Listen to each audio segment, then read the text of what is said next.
Isso, eu quero uma pescadeira pra mim aí. Tô sem caderno aqui pra anotar o nome das pessoas.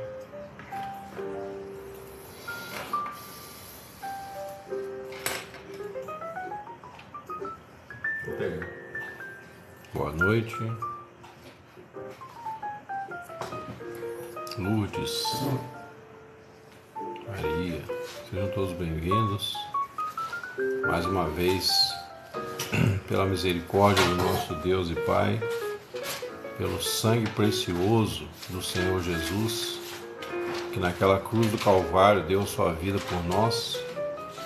Mais uma vez nós entramos em sua presença para adorá-lo, para meditar nos seus feitos gloriosos, para meditarmos nas grandezas daquele que nos amou antes da fundação do mundo e nos chamou com uma santa vocação para sermos reis e sacerdotes, para oferecermos sacrifícios de louvor e anunciar o ano aceitável do Senhor.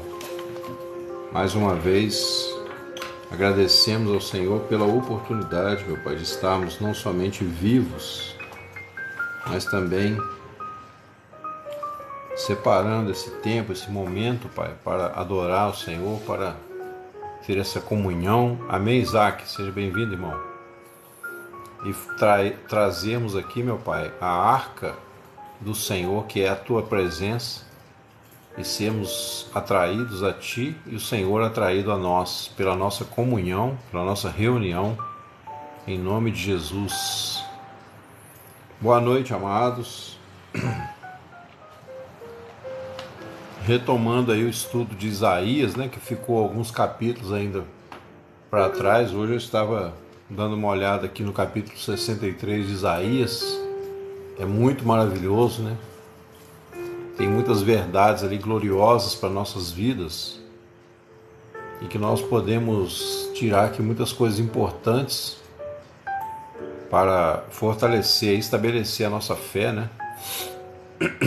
E lembrando aos irmãos que é um momento em que a gente atrai a presença do Senhor por causa da comunhão, da reunião em torno do nome dele.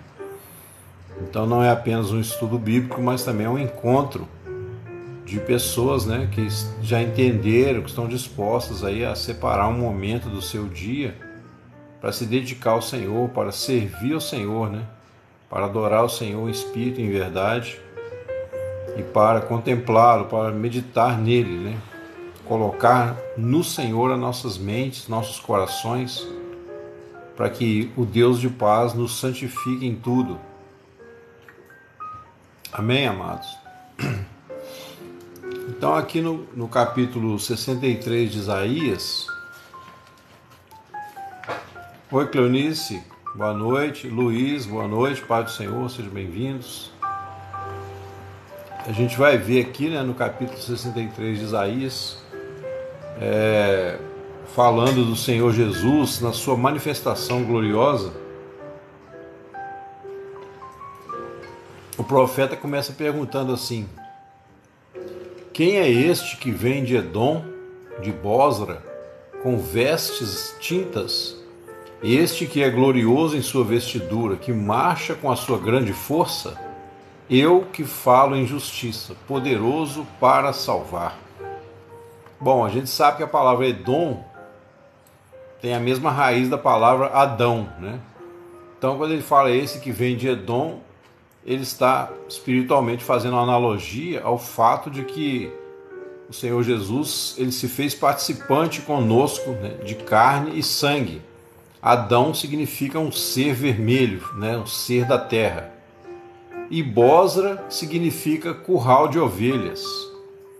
Então o Senhor Jesus é aquele que vem do curral das ovelhas. Em que sentido? Ele é aquele que atrai, né, a si as suas ovelhas, e elas ouvem a sua voz e o seguem.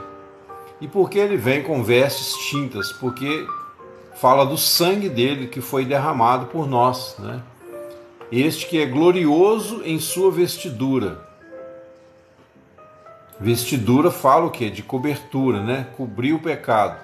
Que marcha com sua grande força. fala do poder do Senhor.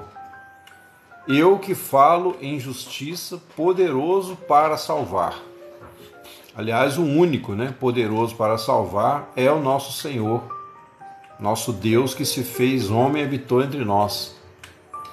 Por que está vermelha a tua vestidura e as tuas roupas como a daquele que pisa no lagar? O profeta pergunta, né? Então ele responde: eu sozinho pisei no lagar, e dos povos ninguém houve comigo. E eu os pisei na minha ira, e os esmaguei no meu furor. O seu sangue salpicou minhas vestes, e manchei toda a minha vestidura. Como que o Senhor Jesus fez isso? Ao invés de punir o homem, né? Ao invés de destruir a humanidade, ao invés de descer lá um anjo do céu com uma espada flamejante e ceifar toda a humanidade, o Senhor Jesus veio e tomou sobre si o peso da ira de Deus, que era para ser lançada contra nós, né? Isso aí a gente já está cansado de saber, mas é sempre bom relembrar, porque o dia da vingança estava no meu coração. Olha aí, é interessante, né? Deus fala de vingança, por quê? Porque a vingança em Deus não é como a nossa. A vingança do homem, ela é para resolver, né? A gente tem um senso meio egoísta de justiça, né? Então, quando o homem fala em vingança, ele quer retribuir o mal que ele considera que o outro fez para ele. Mas quando a Bíblia fala da vingança do Senhor, a vingança do Senhor é o quê? Veio amor à primeira vista? A vingança, Altamir Azil, a paz do Senhor, seja bem-vindo. Quando se fala da vingança do Senhor, não é como a nossa vingança, né? A vingança do homem. A vingança do Senhor é o quê? É o cumprimento da sua justiça. O Senhor, já explicamos aqui que a ira do Senhor, ela é tão eterna, tão constante quanto o amor do Senhor, né? Então Deus trabalha com amor e com ira ao mesmo tempo. E no meio está a balança da justiça. Então o Senhor nos ama, mas Ele não pode deixar que a injustiça prevaleça. Então o que Ele faz? Ele tem que fazer uma vingança de todo o mal. Mas aí eis que Ele, né, no seu plano maravilhoso, Ele joga toda essa vingança em cima de si mesmo. Ou seja, Ele morre, né, Ele prova a morte por todos nós. Uma morte terrível, uma morte atroz, né? Foi abandonado ali por todos os poderes da terra e experimentou aí todo o escárnio, todo o desprezo, né, da humanidade contra si. Foi rejeitado em tudo que Ele falou, mas estava ali morrendo pelos nossos pecados. Oi, Rosiane, paz do Senhor, querido. Seja bem-vinda. Aí ele diz assim: e o ano dos meus remidos é chegado. Quer dizer, o ano dos meus remidos foi justamente o quê? No ano que o Senhor Jesus morreu naquela cruz e ressuscitou, trazendo para nós o Espírito Santo, né?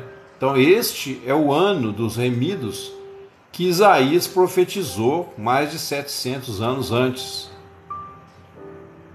Mais ou menos aí, por aí, né? E olhei e não havia quem me ajudasse, e admirei-me de não haver quem me sustivesse. Por isso o meu braço me trouxe a salvação, e o meu furor me susteve. Quer dizer, o furor do Senhor era contra o pecado, não era contra o ser humano. Então sempre que ele talvez fosse tentado a se vingar, né, que a Bíblia diz que Jesus foi tentado. Já falei aqui que eu creio particularmente que o nível de tentação do Senhor Jesus não era igual ao nosso, né? Jesus não era tentado, por exemplo, a adulterar, a comer demais. Jesus era tentado a executar ali a ira contra o homem, né? Jesus era tentado a agir como Deus na terra, mas ele não podia, ele tinha que restringir o seu poder. Oi, Maria. Maria Luísa Rodrigues, boa noite, seja bem-vindo. Então, o Senhor Jesus, ele, vamos dizer assim, ele canalizou, né? Ele canalizou o seu furor em direção ao pecado. e não a nós. Bom, atropelei os povos na minha ira e os embriaguei no meu furor, e a sua força derrubei por terra. Agora, é lógico que aí a gente tem que ver, pessoal, uma outra coisa importante. Oi, Gabriel. Boa noite, irmão. Seja bem-vindo. A gente tem que ver um outro aspecto também, que a gente não pode fechar os olhos, né, quando se fala da vingança. Márcio Tavares. A paz do Senhor. Amém. Passa destruindo tudo, né, Tavares? Então, um outro aspecto da vingança do Senhor, né, é que a vingança do Senhor, apesar de ter caído sobre Jesus, né, o preço da lei, né, do pecado, no entanto, o Senhor também é vingador da maldade que os homens praticam na terra. Como que Deus faz essa vingança? Através da lei da semeadura. A lei da semeadura, né, é uma das formas que Deus também tem para executar sua justiça, vamos dizer assim, em tempo real. Então, aquilo que o homem planta, ele colhe consequências. E há também, obviamente... Oi, Tata, boa noite. Seja bem-vinda mais uma vez. Obrigado pela presença. O Senhor age também, obviamente, em situações específicas, né? Ele pode intervir imediatamente numa situação. Então, a justiça de Deus ela é executada, né, até onde eu consigo perceber, principalmente nessas três áreas. Primeiro, ele colocou a nossa condenação sobre Jesus. Então foi pago ali o preço do pecado.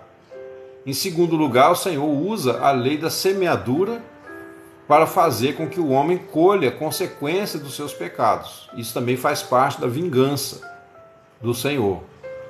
E num terceiro aspecto, muitas vezes o Senhor ele intervém, como a gente tem alguns exemplos, né?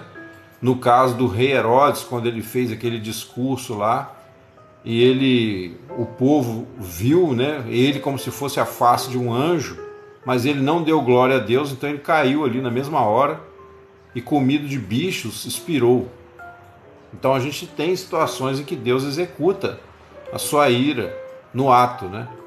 Quando é uma coisa que talvez vai causar um estrago muito grande, ou uma vanglória aí de um rei desse aí, como foi também com o rei Nabucodonosor. O Senhor fez ele se transformar num animal, né? Então, a justiça de Deus opera basicamente nesses três aspectos, embora possa ter outros desdobramentos aí. Então é isso que o Senhor está falando aqui, ó. Atropelei os povos na minha ira e os embriaguei no meu furor, e a sua força derrubei por terra. Porque a força do homem, né, se é que ele tem, entre aspas, é achar que é independente do Senhor. Então, quando o homem acha que ele é independente do Senhor, o que ele faz? Ele toma por usurpação os bens que Deus nos deu para administrarmos, para vivermos, né? Ele pega esses bens, ele pega, por exemplo, não só os bens materiais, né, a própria natureza, os recursos minerais, o ouro, as riquezas, mas como ele pega também, por exemplo, o seu próprio corpo, né, e usa para o mal. Então ele se apodera da autoridade, ele se apodera da vida que Deus deu para ele, e ele usa isso em benefício próprio, né? E aí o Senhor é vingador dessas coisas. Mas aí ele, como que no versículo 7, como se ele mudasse um pouco de assunto, né? Ele diz assim: as benignidades do Senhor mencionarei. Ou seja, agora eu vou falar, né, dos benefícios, dos favores do Senhor. E os muitos louvores do Senhor, conforme tudo quanto o Senhor nos concedeu. E grande bondade para com a casa de Israel, que usou com eles, segundo as suas misericórdias e segundo a multidão das suas benignidades. Aqui o que ele faz aqui é mais ou menos o que Jeremias faz lá em Lamentações, né? Ele fala de coisas ruins que aconteciam ali, do cerco de Jerusalém, da invasão da cidade, o povo seria levado cativo, e depois, um certo momento, ele fala: porém, eu quero trazer à memória aquilo que me dá esperança. As misericórdias do Senhor não têm fim. Aí ele começa a falar do aspecto positivo, né? Então ele fala da ira, depois ele fala: agora eu vou mencionar as benignidades do Senhor. Aí ele vai dizer: porque dizia, certamente eles são meu povo, filhos que não mentirão. Assim ele se fez o seu Salvador. Quer dizer, o Senhor ainda colocou uma expectativa, né? Por que ele fala aqui filhos que não mentirão? Aqui ele não está falando da mentira comum que é contado no dia a dia. Aqui ele não está falando muito, né, você contar uma mentira. Quando ele fala filhos que não mentirão, ele está querendo dizer o seguinte, que não vai ter mais como mentir, né? Esses filhos vão ser salvos pela graça. Então, o arrependimento que é necessário para que a graça manifeste em nossa vida, ele tira do homem toda a vanglória e tira do homem também toda a capacidade que ele tem de se esconder de Deus. Porque aqueles que tentam se esconder, na verdade, eles vão tomar consciência que eles estão separados da vida de Deus. Quanto mais a pessoa se esconde do Senhor, mais ele se sente separado, mais ele se sente abandonado, rejeitado por Deus, né? Como já estudamos aqui, o próprio Deus envia certos pensamentos malucos, às vezes na cabeça da pessoa, que a pessoa não quer abrir o coração. Certo? Então ele diz aqui, ó, em toda a angústia deles foi ele angustiado. O que é isso, né? O Senhor Jesus lá na cruz, ele experimentou todo tipo de sentimento de angústia que o coração humano pode experimentar. Mesmo que seja por motivações diferentes, obviamente, porque, como eu disse, o Senhor Jesus não era tentado a roubar, não era tentado como a gente, né? Certas coisas. Mas ele experimentou angústias, desamparo, né? Perseguição, calúnias, e isso trouxe angústia para ele como homem. Não porque ele se fizesse de vítima, mas porque ele se angustiava de ver o nível de degradação que tinha chegado o ser humano, né? A criatura que ele fez com tanto amor, como que o homem tinha chegado naquilo ali. Por exemplo, quando o Senhor Jesus chora lá no túmulo de Lázaro, a gente pode achar assim, nossa, mas Jesus parece que ele estava ali com um amor diferente, né? Ele chorou por Lázaro. Você não vê Jesus chorando em outra parte na Bíblia. O único lugar que fala que Jesus chorou foi ali na morte de Lázaro. Mas por quê? Porque não foi só por causa de Lázaro. Ali o Senhor Jesus chorou em face da morte. Ele chorou ali por toda a humanidade, pela condição da humanidade. Obviamente, né, o amor dele por Lázaro como amigo ali na terra também fez parte daquelas lágrimas, mas o que Jesus se perturbou em espírito ali, né, e chorou, João faz questão de mencionar isso, é porque ele viu a condição miserável da morte. Então ele diz aqui, em toda a angústia deles, no versículo 9, foi ele angustiado, e o anjo da sua presença os salvou. Quer dizer, aqui é uma forma de falar, o anjo aqui é a manifestação divina, né?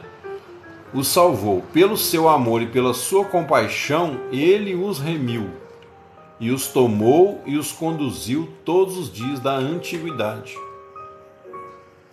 Ele está falando aqui mais diretamente com o povo judeu, né? Então, Isaías, provavelmente, como a profecia ela é atemporal, então ele se lembra do que Deus fez através de Moisés, quando tirou o povo do Egito. Quer dizer, o anjo da sua presença o salvou, né? Quer dizer, o anjo ali é a própria presença de Deus manifestada através de anjo. O anjo do Senhor estava ali separando Israel dos egípcios. Mas ao mesmo tempo a profecia se aplica a Jesus, ela ganha essa perspectiva de futuro também, né? Porque o verdadeiro remidor não é Moisés. Moisés ele só promoveu uma libertação física. Oi Dani, Pai do Senhor, Rafa, boa noite. Sejam bem-vindas mais uma vez. Então, quer dizer, a profecia ela é atemporal, né? Ela se aplica a qualquer era, desde que tenha a ver com aquele sentido que o profeta está falando. Então, quando ele fala de remir aqui, né, pela sua compaixão, ele os remiu, ele está falando, profeticamente, ele está falando para Jesus. Mas ele está se referindo a Moisés, por quê? Porque no final do versículo ele diz assim, ó, e os tomou e os conduziu todos os dias da antiguidade. Então, você vê ali o anjo do Senhor, porque não foi só Moisés, né? Por isso que ele fala do anjo também, porque Moisés foi até um certo ponto, depois continuou com Josué. Mas o anjo do Senhor, quer dizer, a presença do Senhor é que foi responsável por aquele povo ter sido conduzido por todos os dias da antiguidade. Então a gente vê o agir sobrenatural de Deus. Versículo 10, mas eles foram rebeldes e contristaram seu Espírito Santo. Olha aqui, ó, aqui é uma forma de Deus agir para repreender o seu povo, né? Eles foram rebeldes e contristaram o seu Espírito Santo. O que Deus fez? Por isso se lhes tornou em inimigo, e ele mesmo pelejou contra eles. Os irmãos lembram que nós falamos ontem? Temos falado esses dias, né, que tudo vem da mão do Senhor, que não há adversário para Deus. A gente não deve ter medo do diabo. Nós falamos sobre isso ontem aqui. Porque quando Pedro fala, né, resistir ao diabo, ele está querendo dizer, ó, não dê ouvido para ele, não dê brecha para ele, não dê o microfone para ele falar. Os irmãos lembram que nós mencionamos isso ontem aqui. Né? E aqui ele está dizendo, olha, o Senhor mesmo se tornou em inimigo para eles. Por quê? Porque eles contristaram o teu Santo Espírito. Mas mesmo quando Deus se torna inimigo, quer dizer, Deus coloca uma barreira e tipo assim, agora você fica aí, ó, não é isso que você quer? Né? Quando o povo lá, por exemplo, pediu carne, o Senhor falou, ó, vocês vão comer carne até sair pelo nariz. E aquele povo morreu de infecção ali, né? Porque foi tanta carne que eles ficaram ali e adoeceram, né? Foram feridos ali no deserto e morreram muitos deles.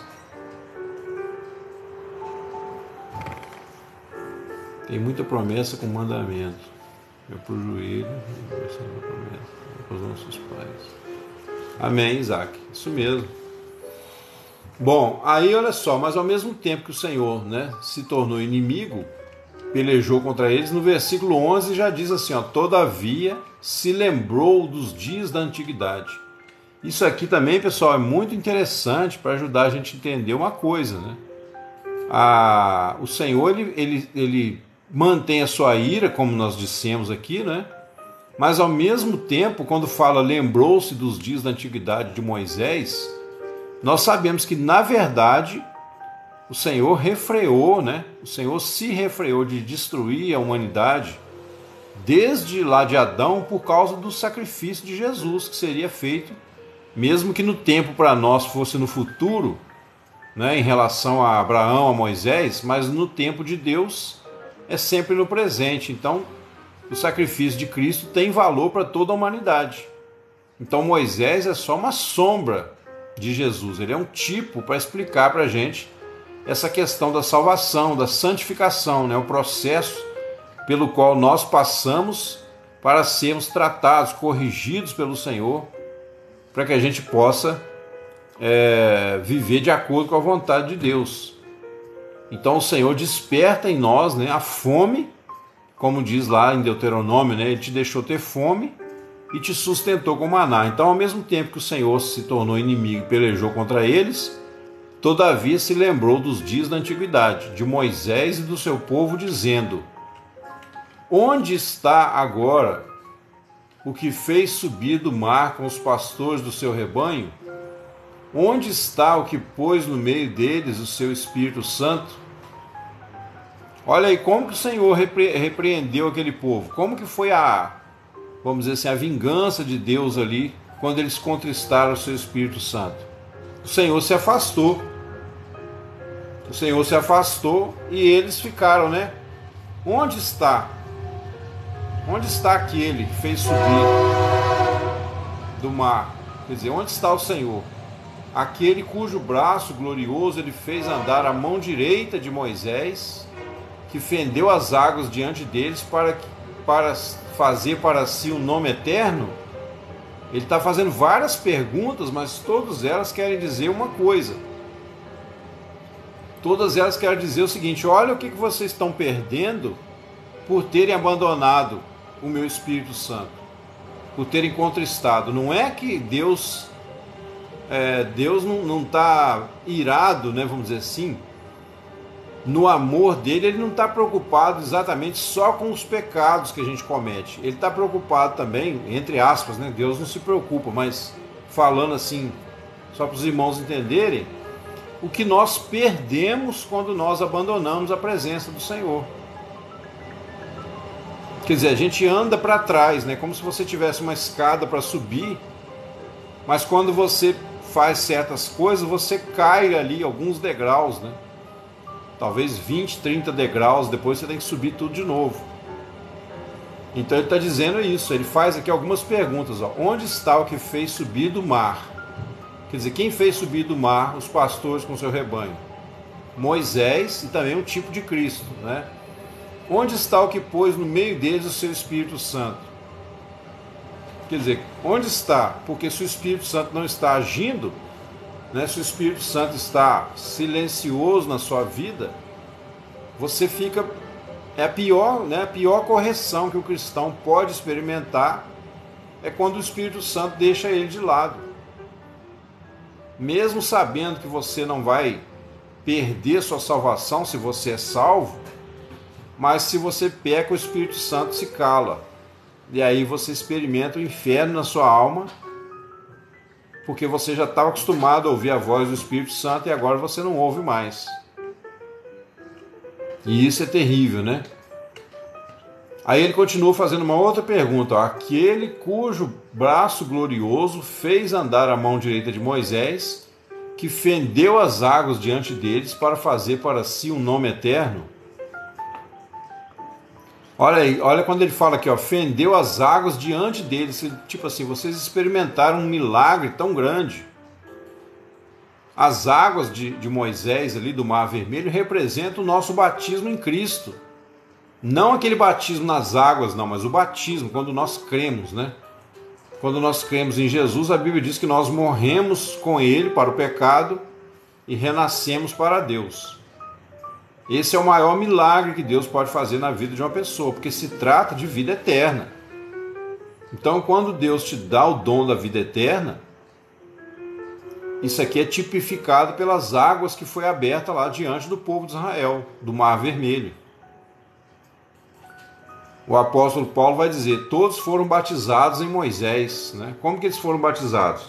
Tendo um livramento real. Ou seja, eles saíram do território, do domínio dos egípcios e eles foram para uma terra que mana leite e mel. Então houve uma salvação física, mas uma salvação substancial, real. E aí o que acontece, né? Tipificando a salvação que Jesus nos traz hoje quando nós cremos nele. Há uma mudança na nossa mente. A gente tem uma abertura para o mundo espiritual que a gente não tinha antes. Certo? Aí ele diz, aquele que os guiou pelos abismos. Olha isso aqui que interessante. Quando ele fala os guiou pelos abismos, se você já teve uma experiência mais profunda com Deus e depois você caiu, né? Você ficou aí, borocochô aí e afastou o Espírito Santo, você vai lembrar quantos milagres o Senhor fez, te livrou de vários problemas, te livrou de acidentes, às vezes te livrou de uma doença, de uma bala perdida, te livrou de um negócio mal feito que alguém te dá um prejuízo muito grande, te livrou de ir morar num lugar, né, onde você poderia ser morto ali naquele lugar. Mas aí hoje você não vê mais aquele agir do Senhor nos abismos, né? Então ele fala, aquele que os guiou pelos abismos, como o cavalo no deserto, de modo que nunca tropeçaram. Você vê o cavalo, ele tropeça, né? Quando ele está no deserto ali, ele tropeça, ele quase cai, mas ele, tipo assim, ele só cai se ele não aguentar mesmo. Porque enquanto ele tiver força, ele não abandona, não deixa o seu dono cair, né? Então o Senhor, ele cuidou de nós, ele nos conduziu ali durante as circunstâncias. Aí quando eles contristaram o seu Espírito Santo, o Espírito Santo se retraiu e vai ficar um tempo sem falar com eles. Para quê? Para que eles agora aprendam a entender a diferença. E para ver que sem o Espírito Santo a gente não consegue fazer a vontade de Deus. Né?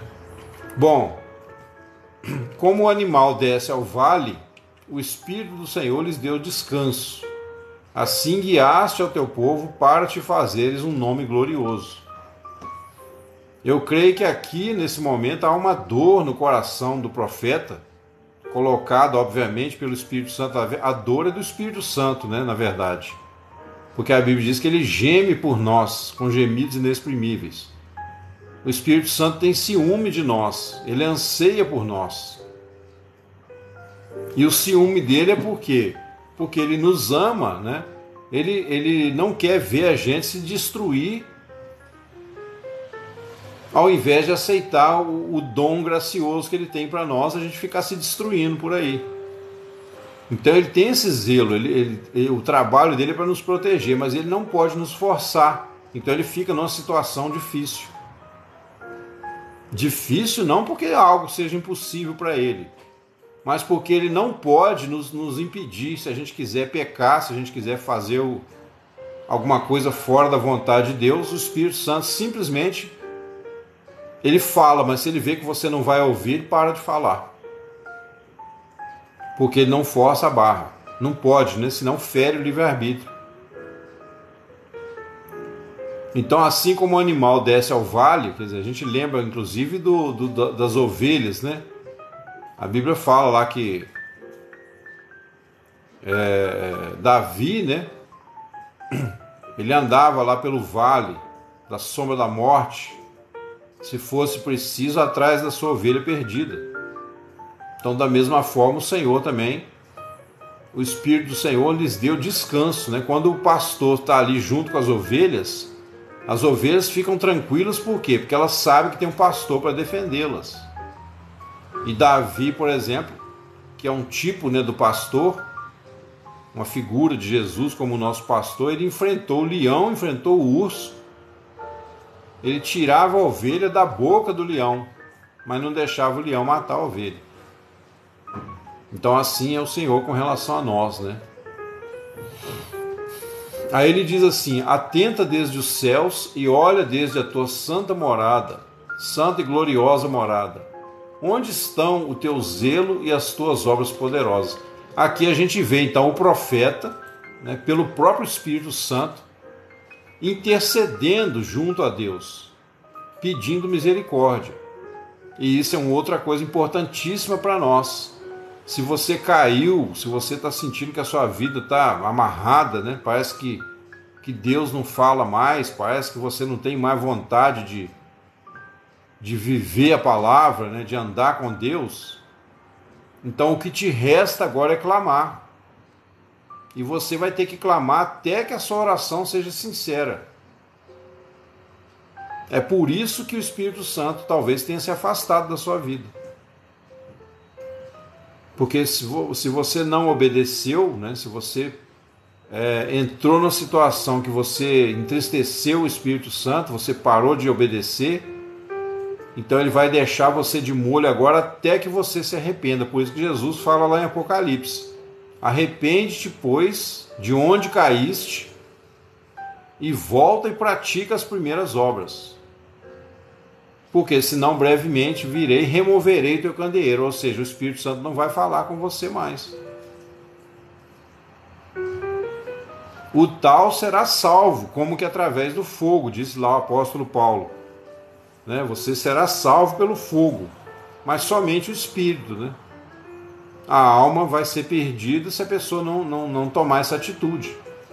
Então é importante a gente buscar a Deus nesse sentido. Então aqui, a partir do versículo 15, a gente vê o clamor, né, na boca do profeta, mas movido pelo próprio Espírito Santo. Então ele fala, olha, né, atenta desde os céus, e olha desde a tua santa e gloriosa morada. Onde estão, Senhor, o teu zelo e as tuas obras poderosas? Cadê aquele Deus, né? Cadê aquele Deus que falava conosco e agora, Senhor, nós estamos aqui conscientes que nós pecamos e nós afastamos o teu Espírito Santo. Olha só, a comoção das tuas entranhas e das tuas misericórdias detém-se para comigo. Olha aí, Senhor, cadê aquele amor do Senhor entranhado, né, de afetos espirituais, aquele gozo que eu sentia, o Espírito Santo até se movendo, né, no meu interior, aqui na minha barriga, né? Cadê aquele gozo, Senhor, que eu sentia? Onde estão a comoção das tuas entranhas e das tuas misericórdias? Elas estão detidas para comigo? Olha aí. Mas tu és o nosso Pai. Aí isso aqui faz parte da oração, né? Ele começa a trazer à sua memória as promessas e os fatos verdadeiros da palavra de Deus, aquilo que Deus revelou. Tu és o nosso Pai, ainda que Abraão não nos conhece, Israel não nos reconhece, tu, ó Senhor, és nosso Pai, nosso Redentor desde a antiguidade, é o teu nome. Isso aqui é a oração, isso aqui é o clamor verdadeiro. Trazendo a memória, tu és o nosso Pai, Senhor. Abraão foi um homem, Abraão não pode me salvar. Os judeus deviam ter aprendido com isso aqui. Se eles tivessem aprendido, eles não teriam pagado aquele mico lá com Jesus, lá em João capítulo... não sei se é o capítulo 8, capítulo... Bom, tem várias discussões de Jesus, mas no capítulo 8 Jesus fala lá que eles eram escravos do pecado, né? Aí eles disseram, não, nós somos filhos de Abraão. Eu estou me referindo principalmente ao capítulo 8. Por quê? Porque aqui o profeta está dizendo, ainda que Abraão não nos conhece. Porque nesse aspecto, Abraão, ele é um modelo de fé, mas ele não salva ninguém. Os judeus se gloriavam de ter Abraão como pai, porque eles pensavam, né, que a salvação era automática. O fato de eles terem Abraão como pai, que todo descendente de Abraão seria salvo. Estava errado esse pensamento. Então ele diz assim, ainda que Abraão não nos conhece, quer dizer, Abraão foi um homem. Ainda que Israel não nos reconhece, tu, Senhor, és o nosso Pai, quer dizer, o Senhor não muda. O Senhor não deixou de ser o nosso Pai. Nosso Redentor desde a antiguidade é o teu nome. Lembra que eu falei ontem, os nomes que se dão para Deus sempre falam de atributos? Amém, é isso mesmo, Isaac. Foi o que o Senhor Jesus disse para eles, né? Lembra que eu falei ontem que o que importa não é exatamente o nome, mas quem é a pessoa, né? E no caso aqui ele está dizendo, ó, nosso Redentor desde a antiguidade é o teu nome. Ele está falando de um atributo de Deus, né? Não existe esse nome de Deus, Redentor desde a antiguidade.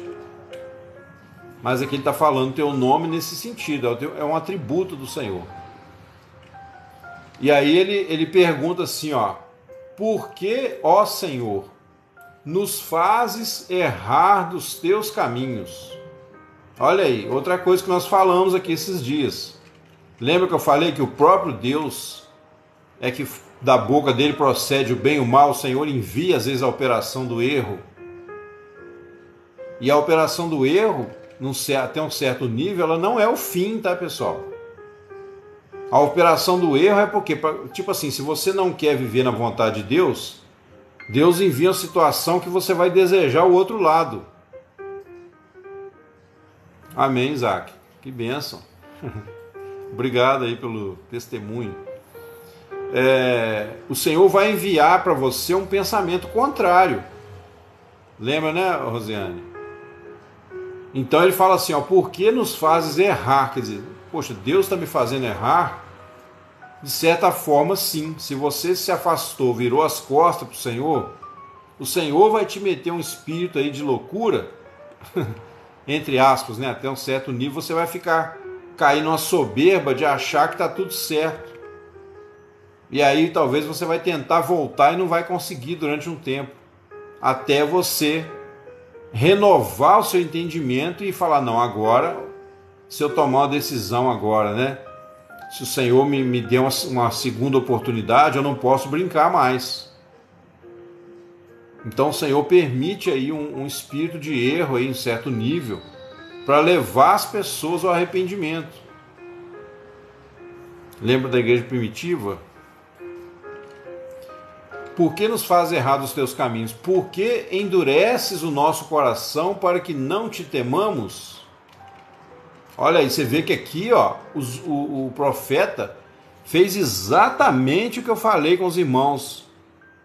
E inclusive falei no último vídeo, no penúltimo vídeo que eu coloquei aqui no TikTok, o de ontem, eu falei sobre essa questão. Não sei quantos de vocês assistiram. Eu falei sobre essa questão, né?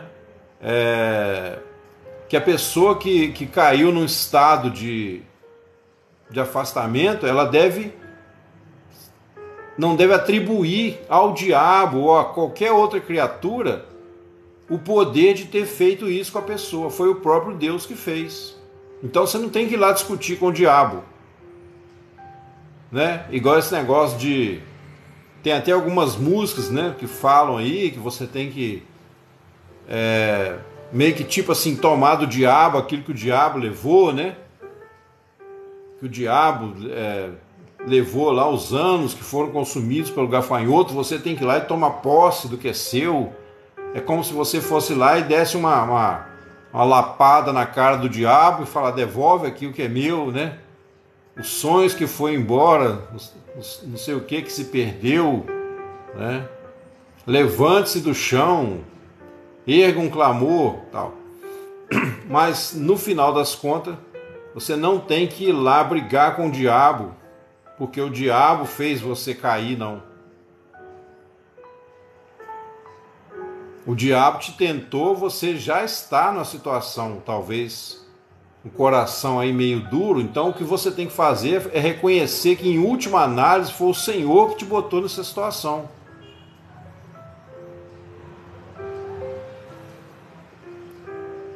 Amém, Isaac? Ó, que bênção. Eu faço o voto, irmão. Deus te confirma essa palavra aí. Amém, amém. Quero te ver pregando um dia a palavra de Deus firme. Vai ser bênção. Então assim, você tem que ir ao Senhor. Se você quer voltar, né, mesmo que não seja uma queda muito grande, mas se você está sentindo que a coisa está meio agarrada, não anda, você tem que ir ao Senhor. Você não tem que ficar discutindo com o diabo. O diabo não tem nada do que é seu, não. Ele é só um enganador. Ele é só um fofoqueiro que fica soprando coisa no seu ouvido. Você tem que ir ao Senhor, como o profeta fez aqui, olha. Senhor, por que nos fazes errar os teus caminhos? Você não está vendo ele discutir com o diabo aqui. Ah, irmão, você pode perguntar, mas não é pecado eu achar que Deus me faz errar? Não, se você entender o que eu estou falando, o sentido que eu estou falando. Não é Deus que te faz errar. A Bíblia diz que Deus não tenta ninguém e ele não é tentado pelo mal. Mas quando você entristece o Espírito Santo com a sua conduta, com alguma coisa que você faz, o Senhor é quem te dá uma travada. É o Senhor que fecha as portas para você e deixa você continuar, às vezes, naquela prática. Por exemplo, tem gente que cai no pecado de adultério. Ele não fica só num ato. Deus entrega ele passa, às vezes, 20 anos ali, não consegue se libertar mais do adultério. Fica 20 anos caído naquela situação, passando vergonha, arrumando briga com mulher do outro, com o marido da outra, e sai de uma situação e cai em outra, fica fraco, não consegue deixar. Então, mas Dani, mas ele, na verdade, ele é tão mentiroso que nem roubar ele não rouba, né? Porque ele não pode carregar. Ele vai roubar o quê se ele não pode levar para ele, né? Entendeu? Deus não dá nada pro diabo. Então ele vai roubar o quê? Entendeu? Tem um ditado que fala assim, ó, vergonha é roubar e não poder carregar, né? Então o diabo ele não vai roubar porque não pode carregar. Ele não vai matar porque a vida está na mão de Deus, a vida vem de Deus. E destruir também ele não pode, a não ser que Deus permita. Como foi o caso de Jó, ele teve que ir lá pedir autorização para Deus. E Deus só permitiu porque tinha um propósito, né? Mas eu quero dizer assim, você tem que ir ao Senhor, a sua controvérsia agora é com Deus. Então resista ao diabo em que sentido? Não dá confiança. Não fica achando que ele fez você cair. Se Deus permitisse o diabo fazer você cair, depois Deus ia ter que ir lá de novo tirar satisfação com o diabo. Deus não tira satisfação com o diabo mais. Para ele o diabo já não existe mais.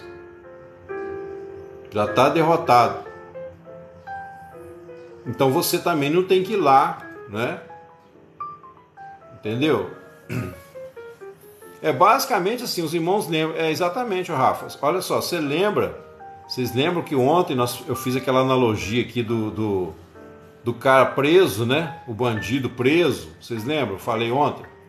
A gente pode, nesse sentido, incrementar essa analogia e dizer o seguinte: vamos supor, uma pessoa, você tinha um terreno, tá? Você tem um lote. Aí o diabo, né? No caso, esse ladrão que foi preso, ele entrou lá na sua casa e roubou a escritura do seu terreno. Ele achou que roubando a escritura do seu terreno, o lote ali, a casa ia acabar sendo dele. Mas aí o que Jesus fez? Jesus prendeu ele, né? E ficou com a escritura da casa, esperando você ir lá buscar com ele, com Jesus. Mas aí você ouve a notícia: não, mas foi o diabo que roubou. Aí você vai lá na cadeia discutir com o diabo. Ô diabo, eu vim aqui para você me devolver a minha escritura. Aí o diabo vai falar o que com você? Vai falar assim: não te devolvo. Você vai discutir com o diabo? Ele é mentiroso?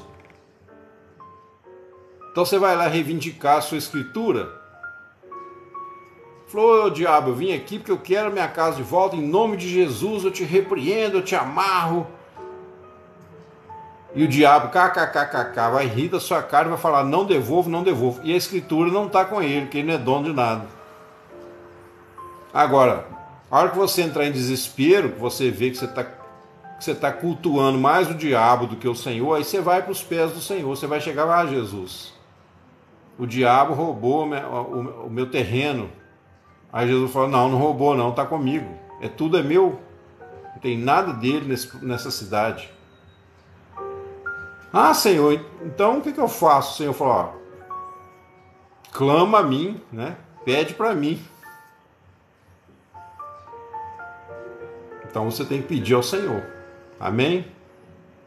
É isso que ele está dizendo aqui. Então quando ele fala: por que endureces o nosso coração para que não te temamos?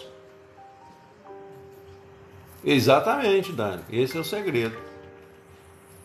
Aí ele fala assim, ó: volta por amor dos teus servos às tribos da tua herança. Tipo assim: Senhor, nós viemos aqui pedir, volta, Senhor, a reinar sobre nós, não nos abandone. Não deixe o nosso coração endurecido. Porque se o Senhor endureceu o meu coração, ninguém pode amolecer. Certo? Então nós temos que recorrer ao Senhor, né? Então ele fala assim: só por um pouco de tempo, olha só, olha a tristeza, só por um pouco de tempo o teu santo povo a possuiu. Nossos adversários pisaram o teu santuário. Santuário fala do quê? Do nosso corpo, né? Então se eu dei brecha, eu me converti, eu estava todo alegre lá na presença do Senhor. Aí eu dei bobeira, né? Pratiquei coisas que entristeceram o Espírito Santo. Então o diabo foi lá e pisoteou o santuário com a permissão de Deus, tá? Com a permissão de Deus. Ele só fez o serviço sujo, o diabo. Aí ele fala: somos feitos como aqueles sobre quem tu nunca dominaste. Obrigado, Dani. Somos feitos como aqueles sobre quem tu nunca dominaste.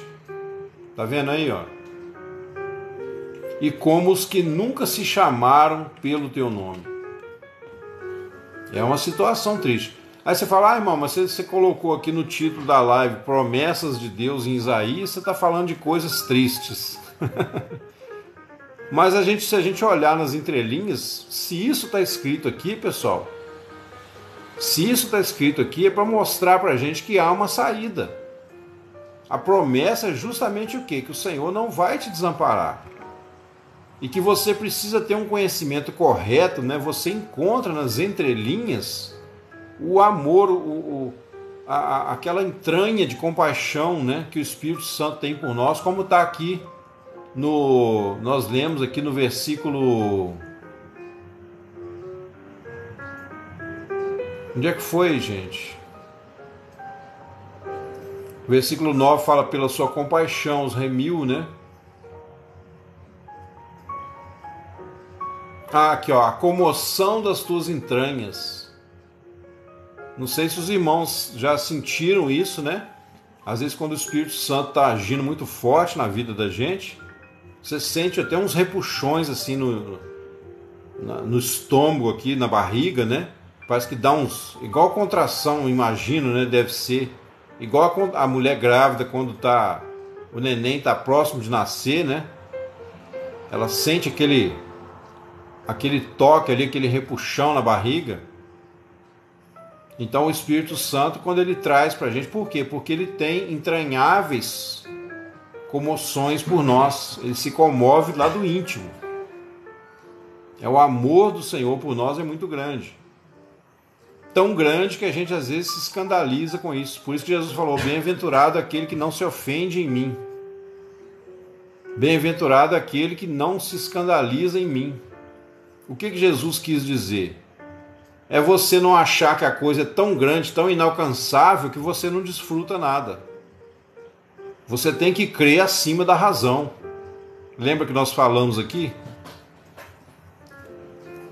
Como assim? O que? Essa questão de Jesus, Dani, que eu falei agora? Jesus disse lá: bem-aventurado aquele que não se ofende em mim. Ele está querendo dizer o quê? Se você considerar, né?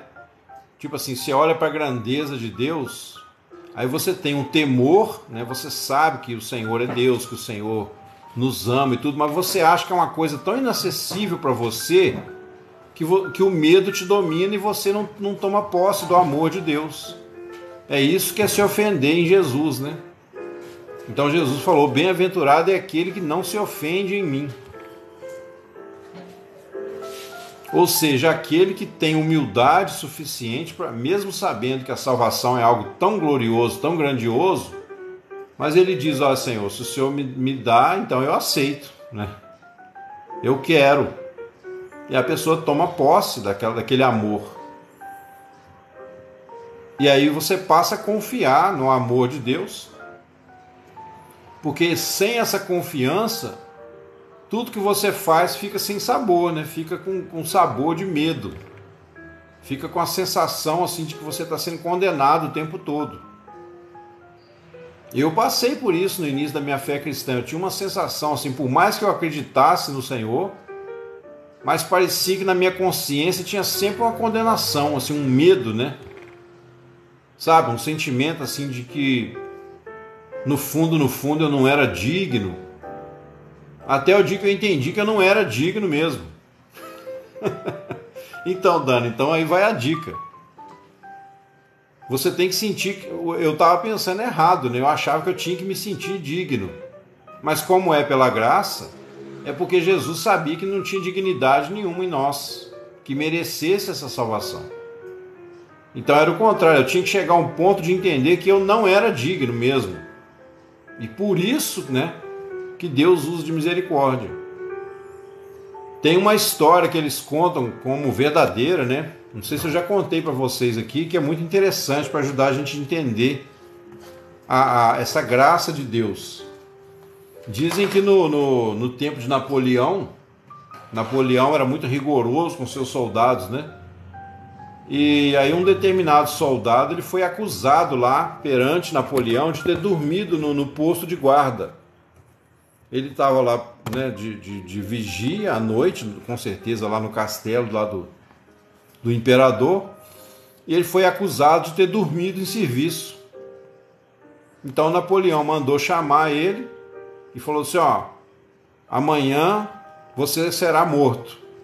Não sei se é enforcado, eu não lembro.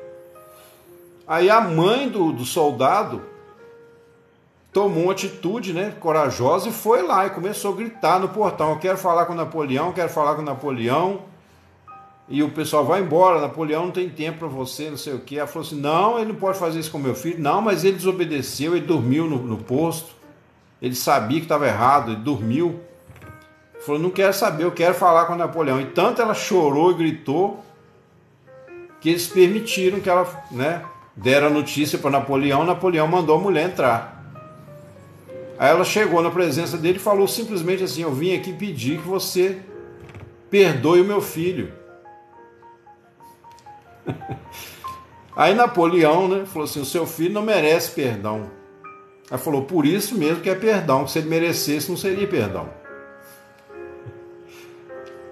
E Napoleão, naquele momento, ele ficou tão chocado com a lógica da mulher, ele ficou tão, né, ele viu com tanta clareza que o que ela falou tinha lógica, mas que ele nunca tinha imaginado por aquele lado, que conta a história que ele perdoou aquele soldado.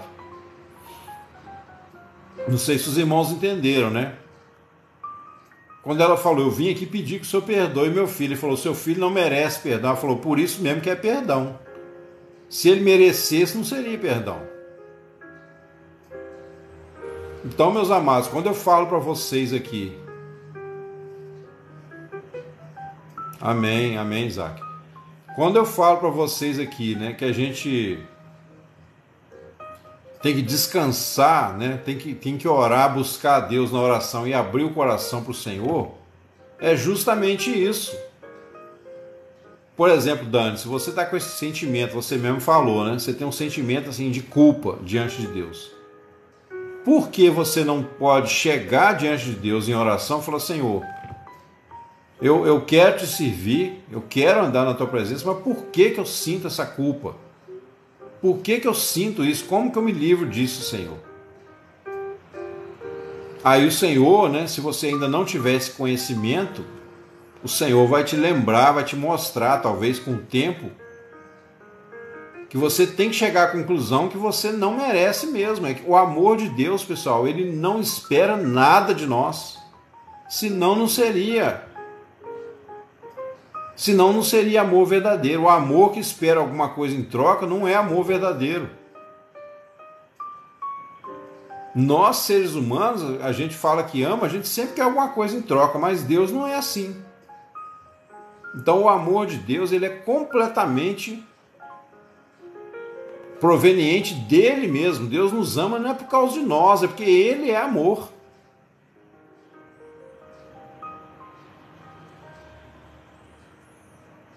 Amém.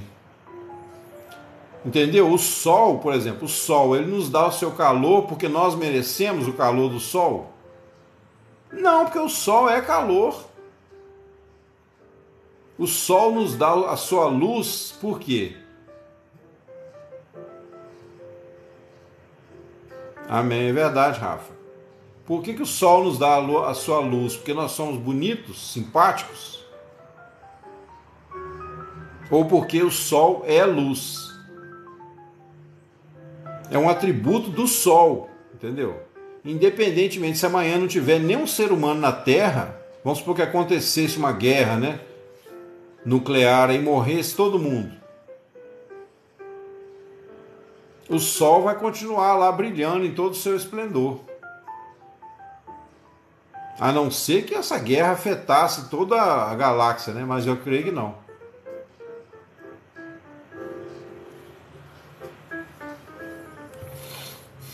Vê diferente, Dani, porque duas coisas. Porque não, tipo assim, não busca, né? Não medita na palavra.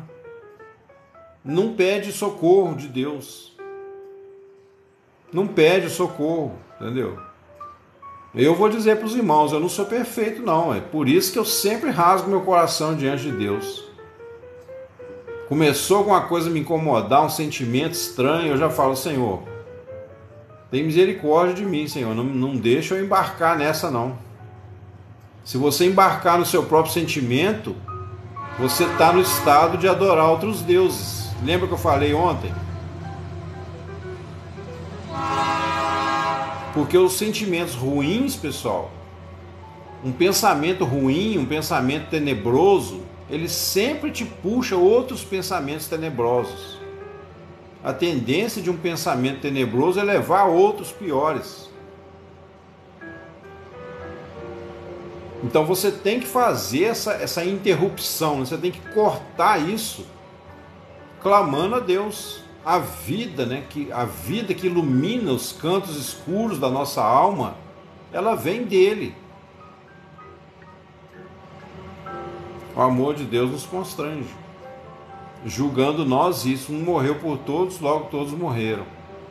E ele morreu por todos para os que vivem não vivam mais para si mesmos, mas sim para aquele que por eles morreu e ressuscitou. Então, se eu mergulho num sentimento de fossa, né, um sentimento de depressão, e eu fico ali remoendo aquele sentimento,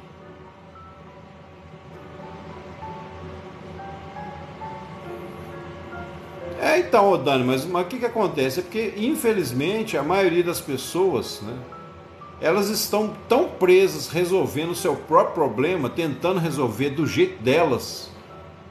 É o que eu estou falando aqui agora.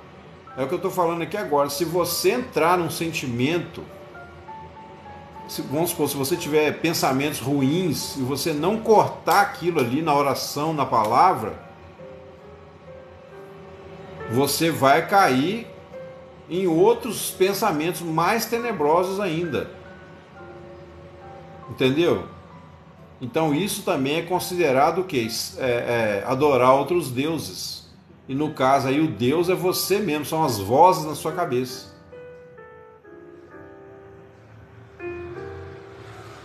As vozes na sua cabeça é um Deus falso.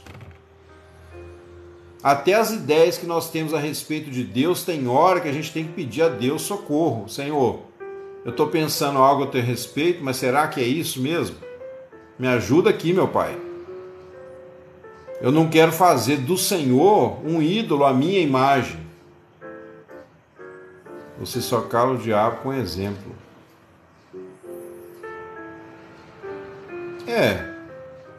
Mas aí, Isaac, cuidado, que você ainda está dando um pouquinho de autoridade para ele, hein?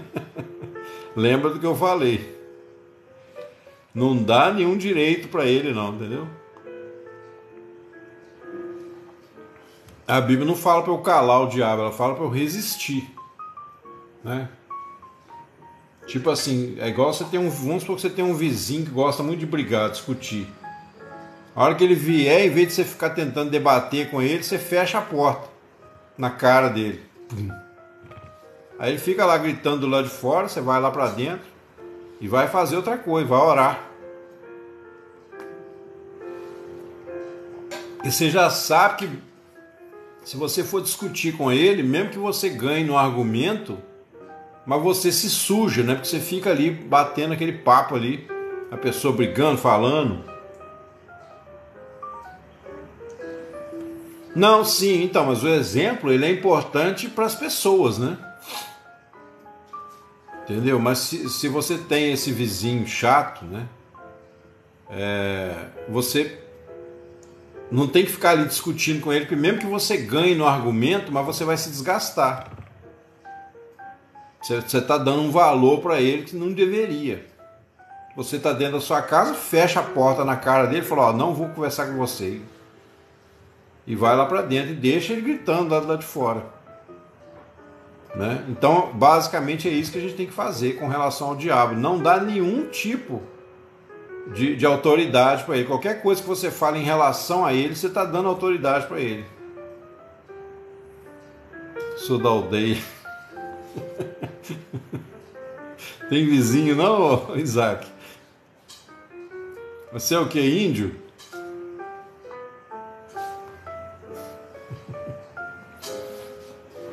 Mas eu tô dando só um exemplo. Você sabe o que é um vizinho, né?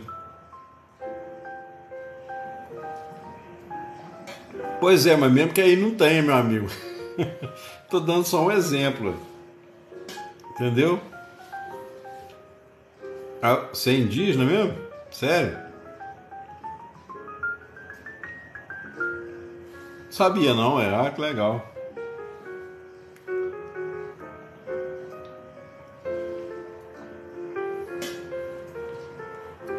Então, irmãos,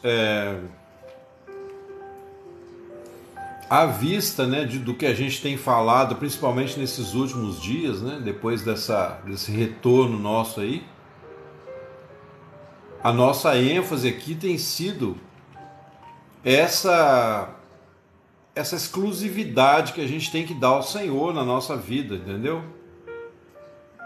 Você não pode servir a dois deuses. Então você não pode servir ao Senhor e ao dinheiro, você não pode servir o Senhor e o diabo, você não pode servir o Senhor e o seu ego, né, as vozes na sua cabeça. Você vê que tanto aqui, nesse capítulo 63 de Isaías, como lá em Lamentações 3, o profeta começa falando de uma coisa ruim que está acontecendo, mas daí a pouco ele traz a memória, a palavra. Ele corta aquele pensamento. Ele muda o foco. Vou dar um outro exemplo aqui. Vamos supor que você está vendo televisão, né? Hoje em dia já é uma perdição isso, mas só para dar um exemplo. Você está vendo televisão. Aí você está com o controle remoto na mão, você tem vários canais ali para você assistir.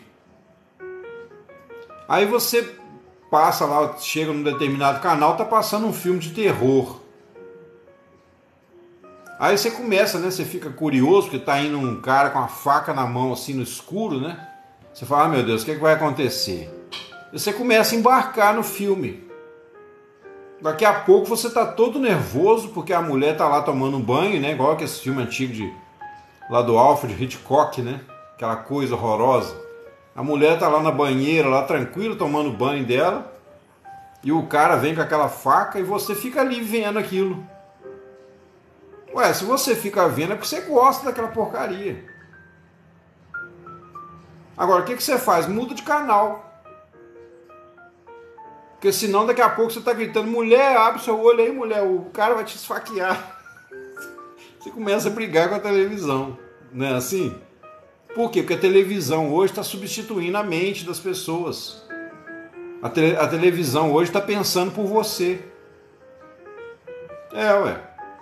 Aí você vê um filme de terror, depois você fica com medo, fica vendo vulto. Entendeu? Fica ouvindo barulho de madrugada aí, não sabe por quê.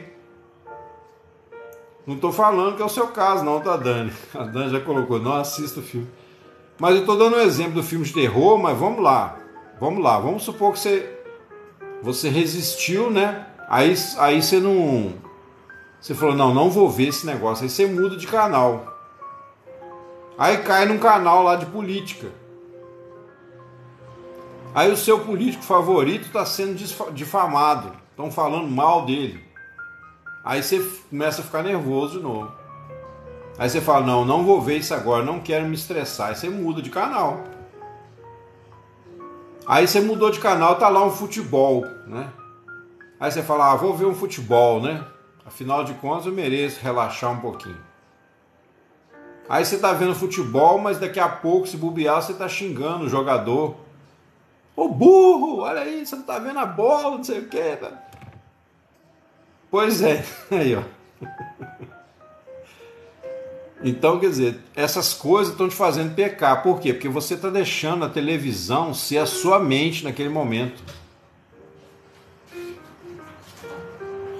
Mas aí vamos supor que você amadureceu um pouquinho e você fala, não, você quer saber de uma coisa? Eu vou desligar essa porcaria dessa televisão. Vou fazer igual como é que chama aquele cara? O Chuck Norris, né? Vou meter o pé. Vou meter o pé nessa televisão, não quero ver essa porcaria mais não. Aí você mete o pé, joga a televisão lá pro chão, né? Faz igual o Chuck Norris. Aí pronto, agora não tem mais televisão. Mas aí tem o celular. Mas vamos supor que você quebrou tudo, não tem mais nada. Só tá você ali. Aí vem um pensamento na sua mente. Eu tô achando que hoje tá muito quente. Puxa vida, que calor da moléstia, né? Aí, ó, misericórdia. Se eu te falar o que eu acho de novela, você vai ficar com raiva de mim, não vou nem falar. Mas vamos supor, aí vem um pensamento, né? Você fala assim, nossa, mas que calor, né? Os nordestinos aí, que calor da moléstia, né? Aí você começa a reclamar do tempo. Amém, Dani, amém, é isso aí. Você começa a reclamar do tempo. Então, quer dizer, você está praticando a reclamação. A gente faz isso. A gente às vezes faz isso, né? Que bom, graças a Deus. Graças a Deus. A gente às vezes procura um motivo para reclamar. Eu me pego às vezes reclamando.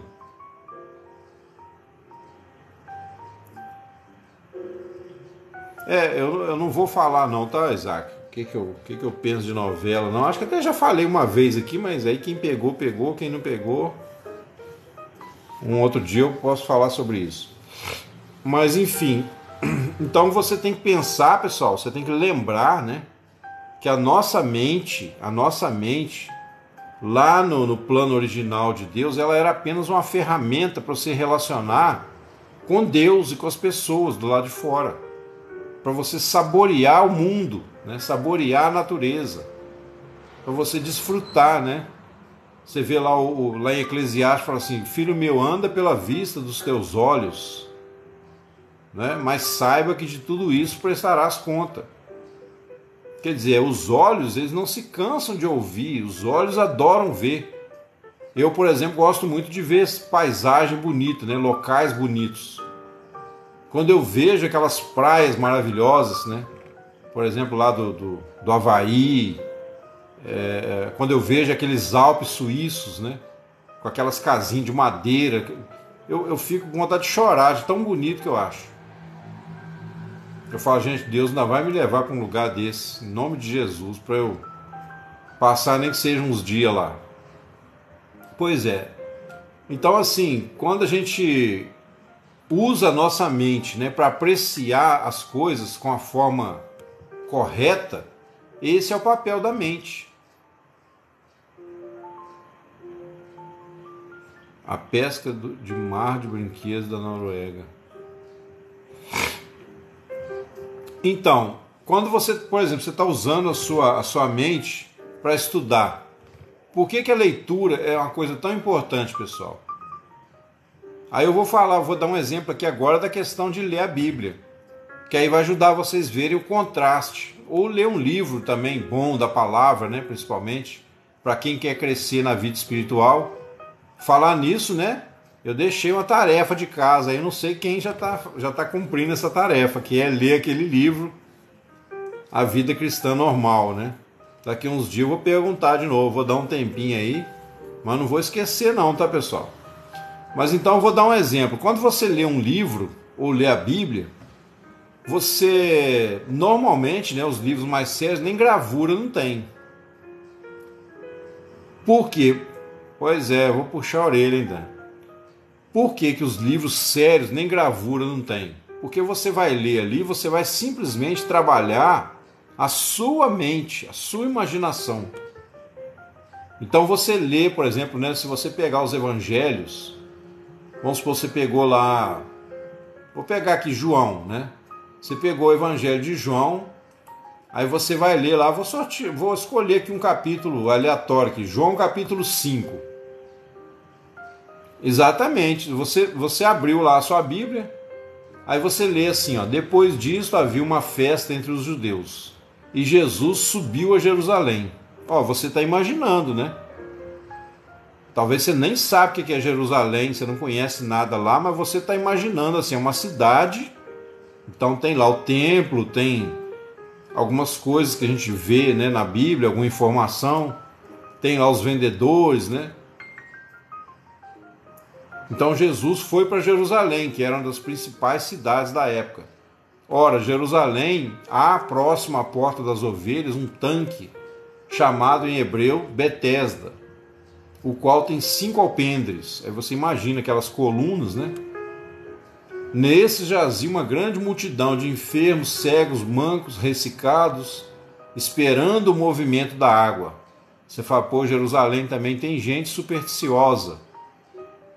Jerusalém também tem aquele povo marginalizado, né? Aquele povo que hoje a gente chamaria de favela, né? Os doentes, as pessoas que são julgadas fora pela família, muitas vezes. Então a situação triste ali. Aí Jesus chega, mas eles acreditavam que um anjo vinha. Você vai lendo a história, você faz um exercício da sua imaginação, certo? E quando eu falo imaginação aqui, não é fantasia, tá, pessoal? Não é fantasia. Há uma diferença muito interessante.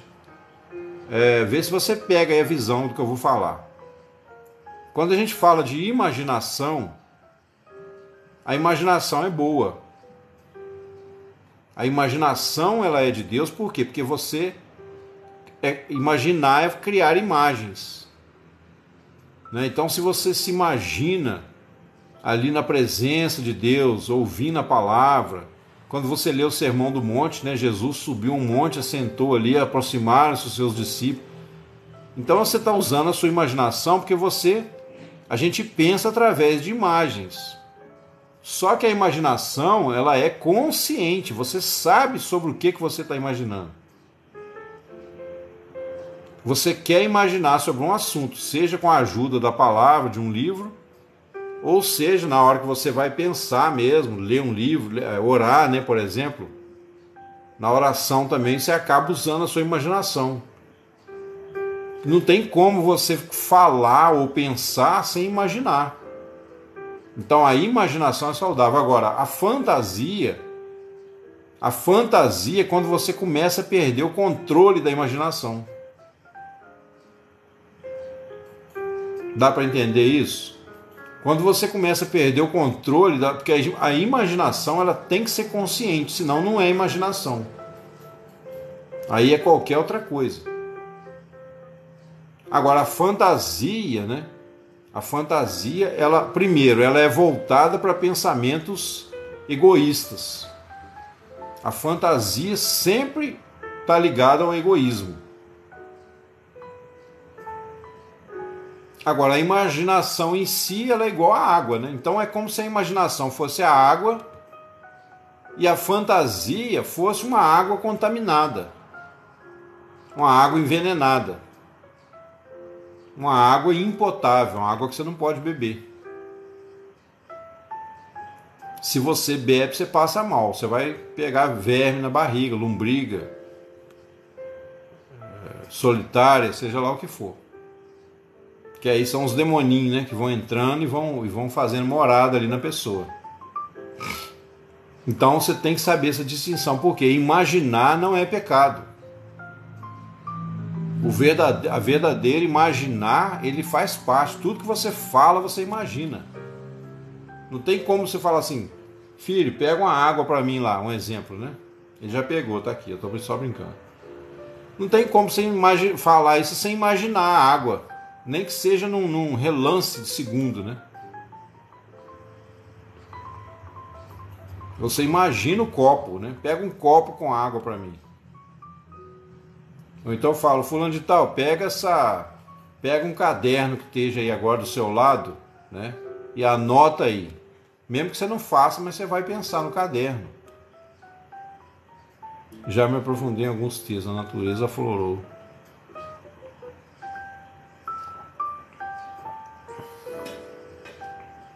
Então, pessoal, para a gente ter uma imaginação saudável, a leitura da palavra é duplamente importante. Primeiro, por quê? Porque você vai aprender coisas da palavra. Segundo, que você vai ter imaginação saudável naquele momento. Ou, né, aí tem um problema. Se você começar a imaginar outras coisas enquanto está lendo, daqui a pouco você vai ver que você leu, mas não entendeu nada. Por quê? Você viajou ali, o seu pensamento fugiu, o olho continuou acompanhando o texto, né? Porque o nosso corpo ele tem certos automatismos, né? A gente tem uma memória celular que, igual eu falei, quando você vai dirigir, por exemplo, você já está acostumado ali a passar a marcha, você nem pensa mais. Então muitas vezes você continua lendo, mas a sua mente viaja. Quando você vê que não, você está pensando na morte da bezerra, né? E o texto já está lá embaixo, você fala, mas peraí, eu não li nada, né? Vou ter que voltar lá no início de novo. Aí qual é a solução para isso? Tem uma coisa também muito importante que você pode fazer. Leia em voz alta. Leia em voz alta. Você pega o texto e lê mesmo, com a boca, fala, né? Porquanto um anjo descia em certo tempo ao tanque e agitava a água. Aí vai imaginando, e o primeiro que ali descia, Jesus, vendo esse homem deitado, sabendo que estava assim havia muito tempo, disse-lhe, queres ficar são? Olha só, Jesus ali perguntando. Então, é bom. É bom ler em voz alta, né? Isso ajuda a concentrar melhor. Você pensa, ainda mais se você vê que está distraído, né? Que não está conseguindo concentrar no texto. Agora, Dani, no caso da palavra, é bom você ler e você, como eu falei, né? Eu já dei algumas dicas aqui. Uma delas, principal, é você procurar sempre encontrar Jesus no texto. Quando você lê os evangelhos, é fácil, porque Jesus está ali falando. Mas quando você lê lá, por exemplo, a Páscoa, né? Aí você tem que ver que o cordeiro ali é um tipo de Jesus. Moisés é um tipo de Jesus. A rocha é um tipo de Jesus. O mar vermelho é o nosso batismo em Cristo. A gente está vendo aqui, a gente está aprendendo algumas coisas que eu falo aqui, a gente está aprendendo na prática. Então, todo texto você procura Jesus nele. Aspectos de Jesus, né? Aspectos da pessoa dele.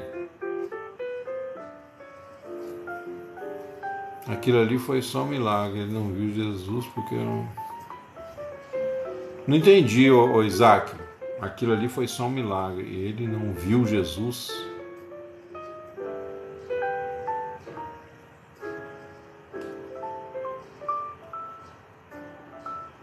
Eu não entendi bem o que você quis dizer, não.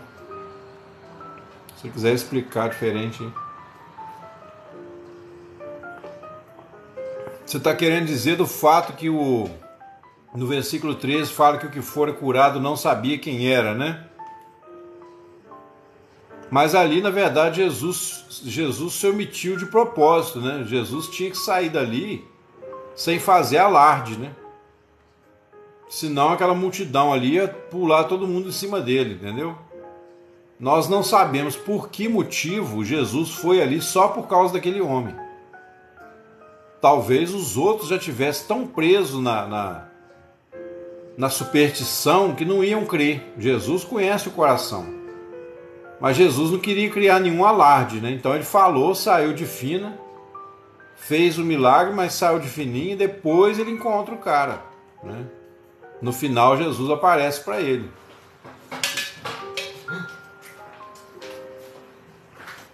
Deixa eu ver aqui se eu acho aqui, ó.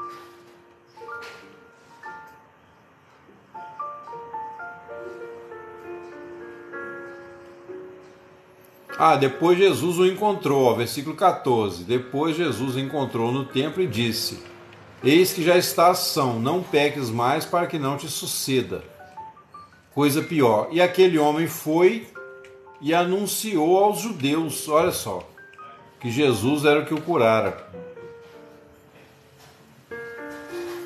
Então aí você vê que, de qualquer forma, Jesus se revelou para ele, né? Mas aqui eu peguei esse texto, né? A gente não vai estudar aqui agora, isso foi só para dar esse exemplo da questão da leitura, que é muito importante. Mas eu vou relembrar, pessoal, e vou pedir a vocês mais uma vez, né? Quem puder ler o livro A Vida Cristã Normal, mesmo que vocês não leiam tudo de uma vez, mas faz um esforço aí, né? Vamos supor, até daqui uns 2, 3 dias, vocês lerem pelo menos o primeiro capítulo. Por causa das cartas de Paulo. Amém. Então, faz uma meta aí de ler pelo menos o primeiro capítulo aí durante uns 2, 3 dias, entendeu? Até domingo, por exemplo.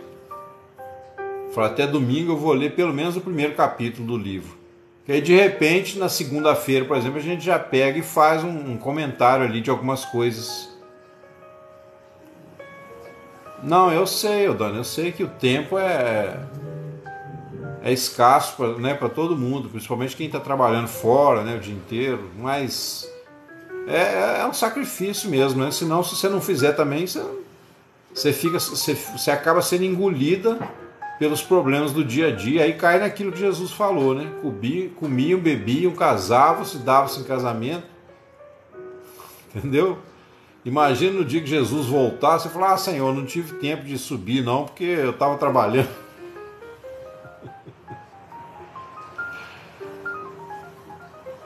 Entendeu o perigo?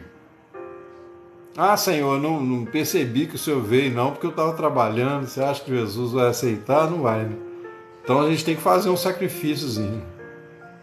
Exatamente, não pode, né? Não podemos deixar os problemas da vida sufocar a palavra, entendeu? Senão a palavra fica inoperante, né? E eu tenho certeza que esse livro vai trazer edificação, né? Tenho certeza, muito bom. Amém, irmãos?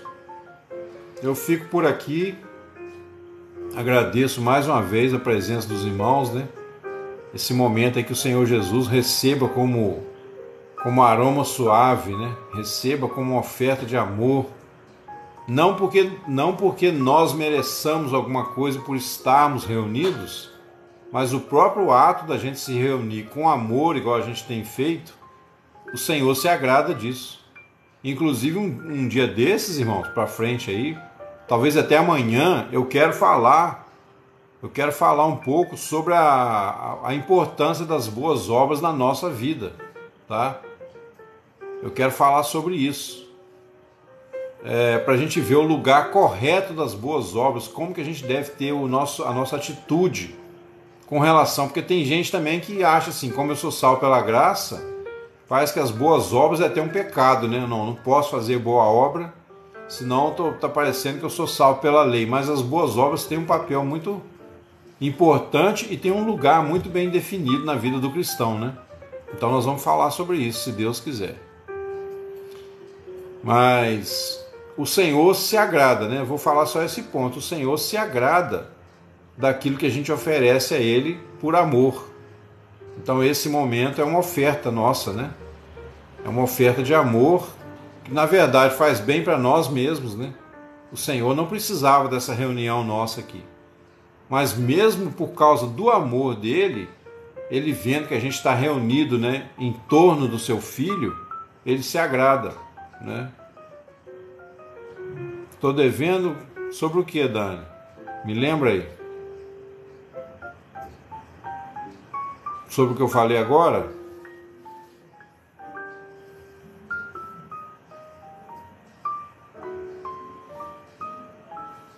Porque Deus não ouve a nossa oração.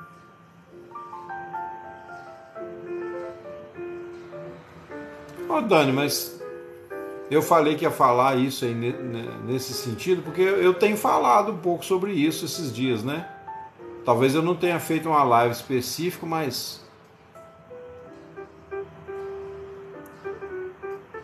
uma das coisas que eu falei esses dias sobre por que Deus não ouve a nossa oração é quando nós às vezes colocamos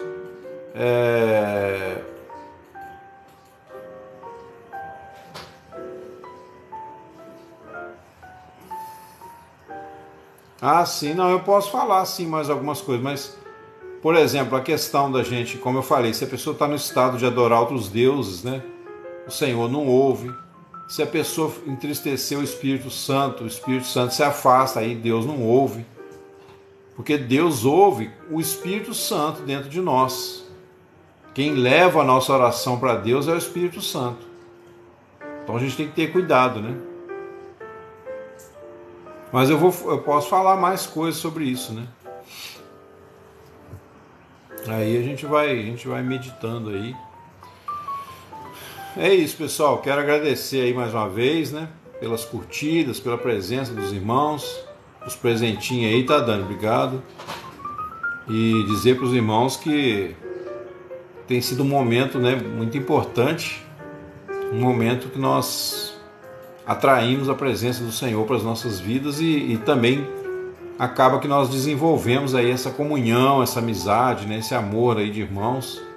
Então que o Senhor possa nos fazer perseverar, né, para a honra e glória do nome dele. E a gente pedindo a Deus também que amanhã depois, quem sabe, tenham mais pessoas conosco aqui, né? Amém, irmãos? Eu creio que vai chegar um momento que Deus vai enviar mais pessoas, mas isso aí está na vontade dele, né? Talvez por algum motivo ele tá limitando, sei lá, até para testar, né? A gente, ver se vai haver uma perseverança mesmo.